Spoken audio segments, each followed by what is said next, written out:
જી sir. તારીખ 15/11/2025 રોજ Sachin police સ્ટેશનમાં એક ગુનો દાખલ થયેલો હતો. એમાં અજાણ્યા વ્યક્તિના વિરુદ્ધમાં ગુનો દાખલ થયેલો હતો. એ અજાણ્યો વ્યક્તિ એના મોબાઈલ ફોનથી રાજકોટ જેલમાં એક અડાજણ પોલીસ સ્ટેશનના ગુનાના કામે 3 આરોપી જ્યુડિશિયલ કસ્ટડીમાં હતા. એના સગા સંબંધી પાસેથી જેલર તરીકે ઓળખાણ આપી અને એમની પાસેથી પૈસાની માગણી કરતો હતો. જે અનુસંધાને આ અજાણ્યા વ્યક્તિ વિરુદ્ધમાં ગુનો દાખલ થયેલો હતો. ગુનો દાખલ થયા પછી ગુનાની તપાસના કામે જે નંબર ઉપરથી ફોન આવતો હતો એનો CDR મેળવવામાં આવ્યા અને બીજા મુદ્દાઓ પર પણ તપાસ હાથ ધરવામાં આવી. દરમિયાન અમદાવાદ શહેરના ઝોન 2ના DCP સાહેબની LCBની ટીમ છે એમને સ્પેસિફિક બાતમી મળેલી હતી. એ બાતમી આધારે એમણે આ આરોપી જે છે એને ઝડપી પાડ્યો હતો. આરોપીનું નામ છે રાજેશભાઈ નરેન્દ્રભાઈ ત્રિવેદી કરીને એનું નામ છે. એ મૂળ સુરેન્દ્રનગરનો રહેવાસી છે પણ હાલ ઈસનપુર અમદાવાદ ખાતે રહે છે.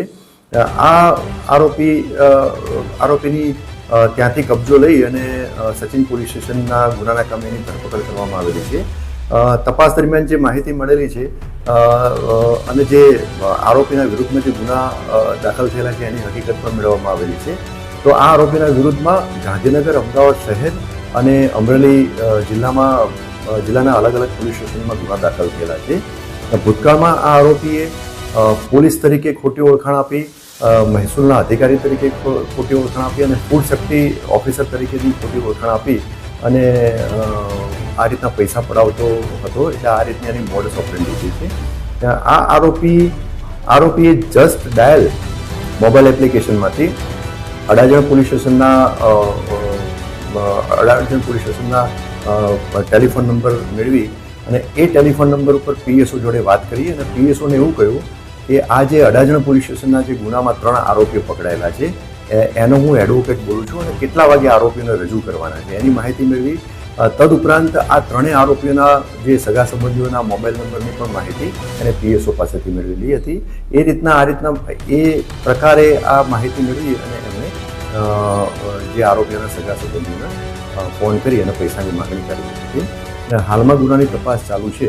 બીજું કે આ જ આરોપી વિરુદ્ધમાં 18/11/2025 રોજ મૈદરપુરા પોલીસ સ્ટેશનમાં પણ એક ગુનો દાખલ કરવામાં આવેલો છે અને એમાં પણ મોડસ ઓપરેન્ડી સેમ પ્રકારની, એટલે કે જેલના અધિકારી તરીકેની ઓળખાણ આપી અને એણે એક બીજા આરોપી કે જે જ્યુડિશિયલ કસ્ટડીમાં હતા એના સગા સંબંધી પાસેથી પૈસાની માગણી કરી હતી. એટલે આ સંબંધે પણ મૈદરપુરા પોલીસ સ્ટેશનમાં ગુનો દાખલ થયેલો છે.